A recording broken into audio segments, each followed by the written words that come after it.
This is RKB second year MBBS student at AIIMS Gorakhpur और आज अपने साथ है अपने बैचमेट जो कि हमारे सेम क्लास में पढ़ते हैं, तो उनका इंटरव्यू आज लेने वाले हैं। तो चलिए शुरू करते हैं उनके नाम से। उनका कितना स्कोर आया था नीट 2022 में और उन्होंने कैसे टैकल किया बात करेंगे उसके बारे में। पर फिलहाल पहले नाम बताइए अपना। Hello everyone, my name is Aman Mohanty and I scored 662 out of 720 in NEET 2022 and I belong to Cuttack, Odisha. तो आपका उड़ीसा जगह है, तो आपका जो सबसे हाईएस्ट स्कोर आता था वो किस में आता था और आपका सबसे वीक जो आपको लगता था टॉपिक या सब्जेक्ट या कोई पार्ट, तो वो कौन सा था? टॉकिंग अबाउट वीकनेस तो मेरा आई थिंक मेरे सबसे कम मार्क आते थे फिजिकल केमिस्ट्री में, और अगर कुछ अगर सबसे ज़्यादा आते थे तो मैक्सिमम तो बायोलॉजी में ही आते थे, और बायोलॉजी को छोड़ के इनऑर्गेनिक केमिस्ट्री मुझे अच्छा लगता था। तो मैक्सिमम लोग को यहाँ पे डर लगता है इनऑर्गेनिक केमिस्ट्री में। मेरा भी सबसे वीक सब्जेक्ट जो था वो था इनऑर्गेनिक केमिस्ट्री। तो काफ़ी सारे बच्चों का भी इनऑर्गेनिक केमिस्ट्री में डाउट होगा, तो आप बता सकते हैं कि उनको कैसे स्ट्रॉन्ग किया जाए? देखिए, इनऑर्गेनिक केमिस्ट्री के लिए आई बिलीव कि एनसीईआरटी तो ऑब्वियसली मैं पैरामाउंट ही है। उसे छोड़ के मैं रिकमेंड किसी को नहीं करूँगा कि जो एक चैप्टर होता है डी ब्लॉक एलिमेंट्स, जैसे एक एग्जांपल दे रहा हूँ, तो उसके लिए ऐसे एनसीईआरटी मुझे अच्छा नहीं लगता, तो मैं उसके लिए कोचिंग के मैंने मतलब मॉड्यूल्स पढ़े थे, तो ऐसे वो हो गया। या फिर मैंने दूसरे कोई बहुत सारे मतलब इनऑर्गेनिक के लिए मैंने पहले कोचिंग के मैनुअल्स पढ़े थे, मॉड्यूल्स पढ़े थे, और उसको छोड़ के एनसीईआरटी तो पढ़े ही थे, पर बेसिकली वो बोथ किए थे, और उसके साथ क्वेश्चन बैंक से क्वेश्चन भी प्रैक्टिस किए थे। मतलब आपके कहने का मतलब एनसीईआरटी पढ़ना है मेनली, जो भी इनऑर्गेनिक के चैप्टर्स हैं। अगर कोई ऐसा लगता है कि कोई वीक है, कुछ समझने में दिक्कत है, तो एनसीईआरटी के साथ आप कुछ साइड मॉड्यूल या कहीं का नोट्स यूज़ कर सकते हैं और आपको क्वेश्चन लगाना है previous year along with the, अगर आपके पास एनसीईआरटी बेस्ड क्वेश्चन बैंक है उसको आप लोग लगा सकते हैं, ये बोलना चाह रहे हैं आप। हाँ, तो आपने बोला है कि मेरा जो सबसे वीक था वो फिजिकल केमिस्ट्री था, तो उसमें क्या वीक लगता था और कैसे कैसे आपने मतलब उसको स्ट्रॉन्ग किया, कैसे उसका नंबर आपने बढ़ाया लास्ट टाइम तक में? फिजिकल केमिस्ट्री मुझे लगता था कि ऐसे मतलब आई थिंक वो काइंड ऑफ प्लेसिबो इफेक्ट था, ऐसा मतलब पता नहीं था क्या वीक था, पर ऐसे उससे इन जनरल डर लगता था, तो उससे मतलब डर भगाने के लिए एक ही काम कर पाया मैं, और मुझे लगता है वही एक ही चीज़ इफेक्टिव है कि मतलब बहुत सारे क्वेश्चन उसे प्रैक्टिस करना। मतलब अगर मुझे पता है कि मेरा इनऑर्गेनिक होएगा, बायोलॉजी थोड़ा सा मतलब स्ट्रॉन्ग है, तो मैं क्या करता था कि उसको थोड़ा सा कम टाइम देके मतलब ज़्यादा टाइम में फिजिकल को देता था, ताकि थोड़ा सा जो ऑलरेडी वीक है उससे थोड़ा सा स्ट्रॉन्ग बना लो, तो वैसे ही मेरा डर चला गया।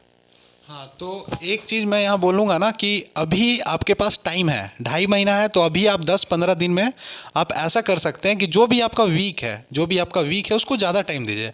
और ये 10-15 मिनट जो 10-15 दिन जो आपका बचा हुआ है उसमें आप मेजोरिटी जो भी वीक है उसको कंप्लीट करने पे फोकस कीजिए, और टाइम जो है वो वीक टॉपिक को ज़्यादा दीजिए, क्योंकि अगर ये आधा महीना निकल गया ना, फिर लास्ट का 1.5 महीना 2 महीने में आप वीक टॉपिक नहीं कर पाइएगा। ये आप कहना चाह रहे हैं? हाँ, वही exactly. मतलब टाइम बेस्ड आपको करना पड़ेगा, जो बिल्कुल वीक है उसको ज़्यादा टाइम देना। बिल्कुल आपको ऑब्वियसली वही रूल फॉलो करना पड़ेगा, वीक को थोड़ा सा ज़्यादा टाइम देना पड़ेगा, पर इसका मतलब नहीं कि आज आपके पास 2 ही महीने बचे हैं अभी, तो आपको जो भी आपको स्ट्रांग है, इसका मतलब नहीं है उसको आप कंप्लीटली इग्नोर कर दे, क्योंकि उसका मतलब ये है कि जब एग्ज़ाम होगा आपका, तो उस टाइम आपका स्ट्रांग भी वीक बन सकता है, तो स्ट्रांग को जितना टाइम दे रहे हैं उससे थोड़ा कम करके वीक को वो टाइम को देना पड़ेगा आपको। तो स्ट्रॉन्ग टॉपिक पे आपको बार बार रिवीजन करना है, अलॉन्ग विद द वीक जो टॉपिक है उस पर आपको बार बार फोकस करना है और ज़्यादा टाइम थोड़ा देना है। स्ट्रॉन्ग वाला तो आपका स्ट्रॉन्ग है, लेकिन वो स्ट्रॉन्ग तभी रहेगा जब आप उसको रिवाइज कीजिएगा मल्टीपल टाइम्स, और वीक वाला पे ज़्यादा टाइम देना है। और आपने बोला कि आपका बायोलॉजी काफ़ी स्ट्रॉन्ग है, तो मेजोरिटी बच्चों का स्ट्रॉन्ग होता है, लेकिन कुछ बच्चे ऐसे हैं ना जिनका स्ट्रॉन्ग वो लोग मानते हैं कि 320 330 आ रहा तो वो स्ट्रॉन्ग है, जबकि मेरा ये मानना नहीं है। मेरा खुद का स्कोर था 350, तो कैसे उसको मतलब जो 330 है 320 है उसको कैसे 360 तक के आसपास तक ले जाया जाए, मेजोरिटी मार्क्स कैसे स्कोर किया जाए, क्योंकि अधिकतर क्वेश्चन तो अब एनसीईआरटी से आ रहा है, फिर भी बच्चा गलत कर रहा है, तो उसका कैसे टैकल किया जाए?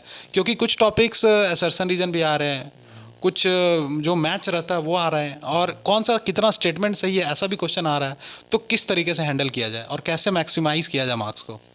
देखिए, मैं तो बोलूँगा कि बायो के लिए सब यही बोलते हैं, मैं भी यही बोलूँगा कि एनसीईआरटी ही पढ़ना है, और सब सच ही बोलते हैं कि एनसीईआरटी ही पढ़ना है, क्योंकि आजकल जैसे क्वेश्चन आ रहे हैं, आप अगर उससे बाहर पढ़ रहे हो तो आप मतलब बेसिकली टाइम वेस्ट ही कर रहे हैं। तो आप अच्छा है, इससे अच्छा ही कि मतलब एनसीईआरटी में पढ़े, और एनसीईआरटी बेस्ड ये कीवर्ड है, एनसीईआरटी बेस्ड मतलब क्वेश्चन बैंक्स करें, ताकि आपका फालतू का टाइम वेस्ट ना आ रहा हो फालतू के क्वेश्चंस पढ़ के।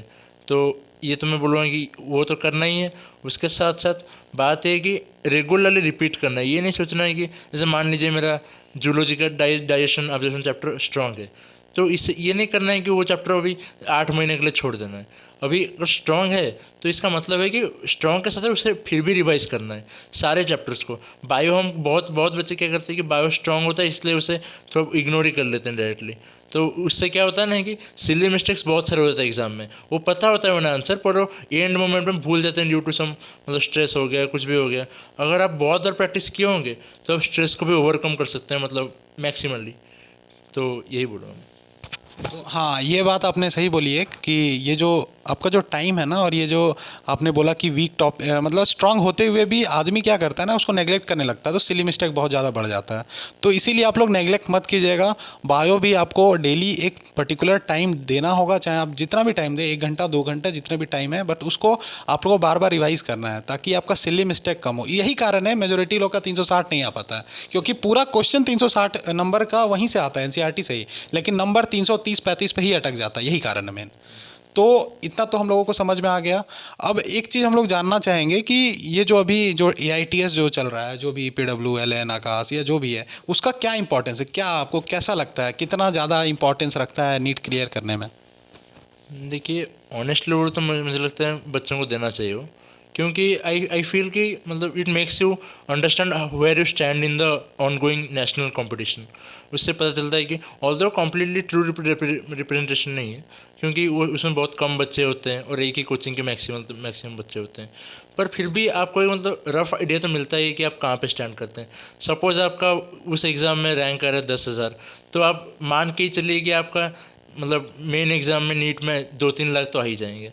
तो वैसे ऐसे ही सोच के आपको देना है एग्ज़ाम कि उसमें अगर रैंक आपका अच्छा आ रहा है तो you are on the right track. तो उसे आई फील इसी रीज़न से देना है कि एक तो क्वेश्चन प्रैक्टिस करना है ऑब्वियसली, जो कि होता है हर क्यू बैंक के साथ, पर उसका और एक एडिशनल बेनिफिट होता है कि आप अपना जान पाएंगे कि आप कहाँ स्टैंड करते हैं इन द ऑन गोइंग कॉम्पिटिशन। एक बहुत ज़्यादा कमेंट आ रहा है ना कि अब स्ट्रेस हो रहा है, अब लास्ट का 2 महीने हैं, नंबर जो है वो 500 के आसपास आ रहा है, बचे हुए हैं 2 महीने 2.5 महीने, 3 महीने भी नहीं बचे अब। तो कैसे कैसे जो कॉन्फिडेंस जो है वो अंडर कॉन्फिडेंस हो जा रहे हैं, कैसे उसको कैसे टैकल किया जाए? कैसे आपको क्या लगता है कि जो 500 जो ला रहे हैं, जो 550 ला रहे हैं, क्या उसका हो सकता है, नहीं हो सकता है? क्या लगता है आपको, और कैसे टैकल किया जाए? देखिए मुझे तो लगता है हो सकता है, क्योंकि मेरा ही खुद हुआ था। मेरा आई रिमेंबर मेरा जुलाई में एग्ज़ाम था, पर मेरा अप्रैल मई में उस टाइम पे मेरा स्कोर अराउंड आ रहा था एक मतलब मेरा लोएस्ट था उस टाइम पे 470 था, और मेरा एवरेज था उस टाइम पे 540-50 था। तो उस टाइम पे जून में जाके मेरा मतलब थोड़ा सा अच्छा रेस्पेक्टेबल स्कोर आया, वरना तो वैसे ही स्कोर आ रहा था। तो आई वुड से कि हो जाएगा, क्योंकि मेरा खुद पर्सनली हुआ है। और टॉकिंग अबाउट स्ट्रेस, देखिए स्ट्रेस तो सबको होता ही है, और मैं कुछ नहीं कर सकता, मुझे खुद हुआ था उस टाइम पे स्ट्रेस। और ये मुझे लगता है इसे मतलब अवॉइड करने का बेस्ट तरीका ही ये है कि अज्यूम करना है कि सबको स्ट्रेस होता है और स्ट्रेस नॉर्मल है। स्ट्रेस होता है मतलब ये दिखाता है कि आप केयर करते हो उस एग्ज़ाम के बारे में, और आप चाहते हैं कि आप एग्ज़ाम क्लियर करें, और उसी स्ट्रेस को may be you can take it as a motivation कि हाँ मुझे स्ट्रेस हो रहा है, मतलब I care about the exam and I will study more hard for that. तो मुझे लगता है स्ट्रेस को लेके साथ में ही चलना पड़ेगा। ऐसा बिल्कुल नहीं हो सकता कि आप कितना भी अच्छा पढ़ ले, आप किसी मतलब 690 700 जो रख रहा है उसे ही पूछ लीजिए, उसे भी स्ट्रेस हो रहा होगा कि मैं इतना मार्क फिर से एग्ज़ाम में ला पाऊंगा या नहीं। तो स्ट्रेस सबको हो रहा है, आप जितने भी 21 लाख 22 लाख जितने भी बच्चे दे रहे हैं सबको स्ट्रेस हो रहा है। आप ये मत समझिए कि आप अकेले हैं इसमें। तो यही मेरा तो मानना यही था, इसलिए मुझे लगता है कि आई कोप्ड अप विद दैट। तो ये जो स्ट्रेस है आप लोगों को समझ आ गया होगा गाइस कि ये स्ट्रेस टॉपर लोग को भी होता है, सब लोगों को होता है, सारे के सारे लोग ह्यूमन बीइंग ही है। तो स्ट्रेस को टैकल करना आपको आना चाहिए। आपको ये सोचना है कि सभी लोग को स्ट्रेस आ रहा है, आपको पढ़ना नहीं छोड़ना है, आपको कंटिन्यूसली पढ़ना है, क्योंकि लास्ट में भी नंबर बढ़ता है। जैसे ये इन्होंने बोला लास्ट के 2 महीने में, 2.5 महीने पहले इनका 470 आ रहा था और लास्ट में 662 है, यानी 192 अराउंड मार्क्स बढ़ा है। सो ये चीज़ क्या दर्शाता है कि अगर आप कंटिन्यूअसली पढ़ेंगे तो आपका मार्क्स जो है काफ़ी हद तक इम्प्रूव कर सकता है। तो और आपको कुछ पूछना होगा आप लोग कमेंट सेक्शन में लिख दीजिएगा, मैं उसका रिप्लाई ज़रूर करूँगा। और अब जानते हैं कि एम्स में आने के पहले और एम्स में आने के बाद का उनका लाइफ में क्या चेंजेस है, क्या उनको कैसा फील हो रहा है, क्या चेंजेस उनको नज़र आता है। पहले तो मतलब चेंज इस सेंस में कि उस टाइम पे थोड़ा सा मतलब बोल सकता हूँ ज़्यादा स्ट्रेस था, जैसे आपने बोला स्ट्रेस, तो स्ट्रेस ही था। यहाँ पे आने के बाद भी स्ट्रेस है, पर बात ये है कि बहुत बहुत लोग देखते हैं, मतलब यूट्यूब पे लिखते हैं कि मतलब कमेंट सेक्शन में, इंस्टा में भी, it's better crying in MBBS than crying for MBBS। तो ये अच्छी बात है कि मतलब यहाँ आने के बाद मतलब एक लगता है कि चलो ठीक है, मतलब कहीं तो है। उसके बाद पर यहाँ पे ये आप मत बिल्कुल मत समझिए कि यहाँ आने के बाद बिल्कुल मेहनत नहीं है। यहाँ आने के बाद अभी आपको डराना नहीं चाहता, पर फिर भी यहाँ आने के बाद मेहनत तो है। पर बात ये है कि आप यहाँ आने के बाद आपको एक सिक्योरिटी होता है थोड़ा सा, वहाँ पे आप ये सोचते हैं कि कुछ मतलब होता है, मतलब क्या बोलते हैं उसे, कि आप क्लियर करेंगे एग्ज़ाम में, नहीं ये करेंगे वो करेंगे।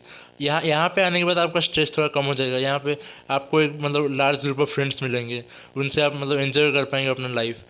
ये मतलब मुझे लगता है यही डिफरेंस है। और ऐसी बात नहीं कि मतलब नीट के प्रिपरेशन टाइम में एंजॉय नहीं करना चाहिए, थोड़ा बहुत आई फील कि एंजॉय तो करना चाहिए, वी ऑल आर ह्यूमंस।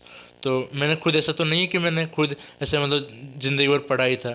तो आई थिंक कि आपको मतलब अभी 2 महीने तो मैं तो आपको सजेस्ट नहीं करूँगा, पर फिर भी मतलब मैं तो ये बोलूँगा कि मतलब यहाँ आने के बाद ये सेंस में बहुत चेंज हुआ है कि मतलब बहुत सारा मतलब फ़न होता है, तो स्ट्रेस भी कम हो गया है, ये सब चीज़ें। तो आपका हॉबी क्या था उस टाइम में, और क्या अभी आप उस हॉबी को आप पूरा कर रहे हैं, उस टाइम में किया करते थे नीट के टाइम में, या क्या करते थे आप। हॉबी तो मेरा ऐसे मतलब बचपन से क्रिकेट खेलना है, तो मैं प्रोफेशनल खेलता था बचपन में। पर नीट के टाइम पे जब कोविड हो गया हमारे टाइम पे, तो कोविड को ऐसे छोड़ना पड़ा क्योंकि सब लॉकडाउन वगैरह था। तो उस टाइम पे ऐसे मुझे ऐसे थोड़ा सा कोविड मतलब लॉकडाउन रिलैक्स होने के बाद तो घर के आसपास थोड़ा थोड़ा खेल रहा था, मतलब ऐसे मान लीजिए हर सैटरडे हो गया ऐसे। पर वो भी खेलता था, तो मतलब ऐसे ऐसा नहीं कि मतलब पूरा स्ट्रेस भी था। वो बात ये है कि जितना ही मतलब पढ़ लो अच्छे से, पर थोड़ा सा तो स्ट्रेस होता ही है।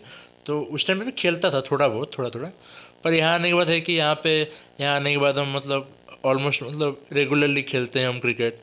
मैं क्रिकेट खेलता हूँ, उसके उसके सिवा थोड़ा सा मतलब कल्चरल एक्टिविटीज़ में ज़्यादा आ गया। आप जैसे पूछ रहे थे एम्स में आने के बाद क्या चेंज हुआ है, तो जब घर में था या फिर स्कूल टाइम में इतना कल्चरल मतलब एक्टिविटीज़ में इतना, बिल्कुल अनाथा में पार्टिसिपेट, उससे पहले भी पार्टिसिपेट किया था फ्रेशर्स वगैरह में।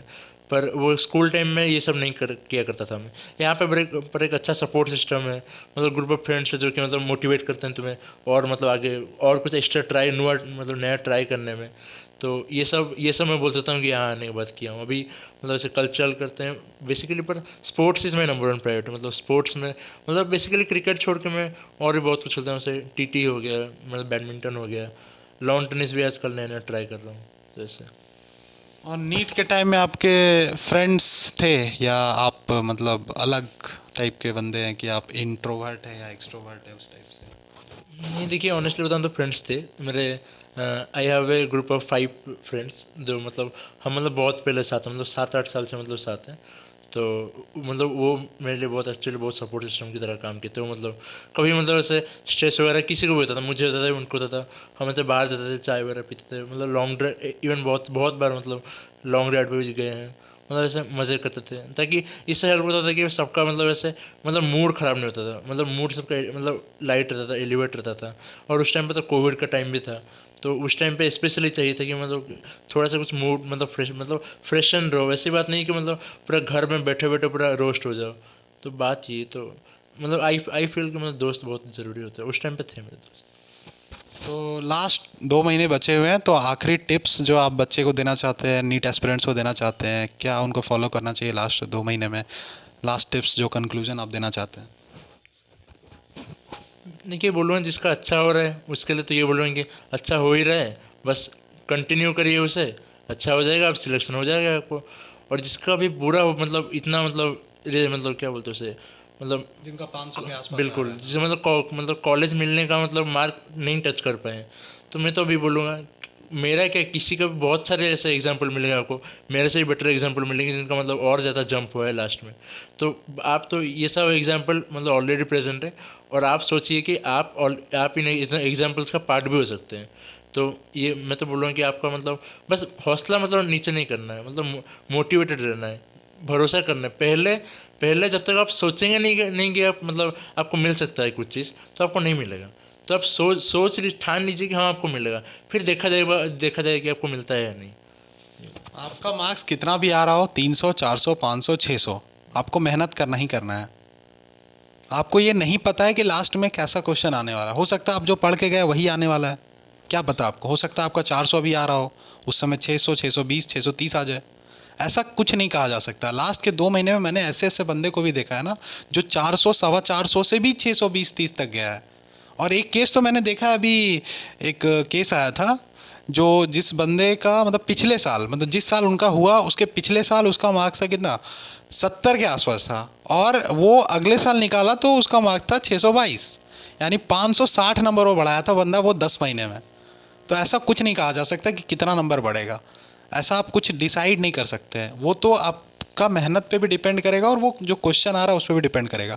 डिपेंड ये करता है कि आप कंटिन्यूअसली कितना मेहनत करते हैं अगले 2 से 3 महीने में, क्योंकि वही आखिरकार काम देता है। हम लोग 7-8 महीने क्या मेहनत किए पीछे, वो उतना इफेक्टिव नहीं रहता, वो 30%, 20% है। लेकिन अभी कितना 3 महीने 2 महीने मेहनत कर रहे हैं, वो आपका 70%, 80% रोल निभाता है। तो होप आप लोगों को ये बात समझ में आ गया होगा। तो उड़िया में कुछ बोलना चाहेंगे आप, तो उड़ीसा से बिलोंग करते हैं, ऑल द बेस्ट या इस टाइप का कुछ भी? कष्ट करी चलता तुम सहित सब ऊपर जगन्नाथ अच्छा। मेरे को तो कुछ समझ नहीं आया गाइस, इसका मतलब क्या होता है? मैंने बोला कि मतलब मेहनत करते चलो, तो तुम्हारे ऊपर सब हमेशा जगन्नाथ का हाथ है।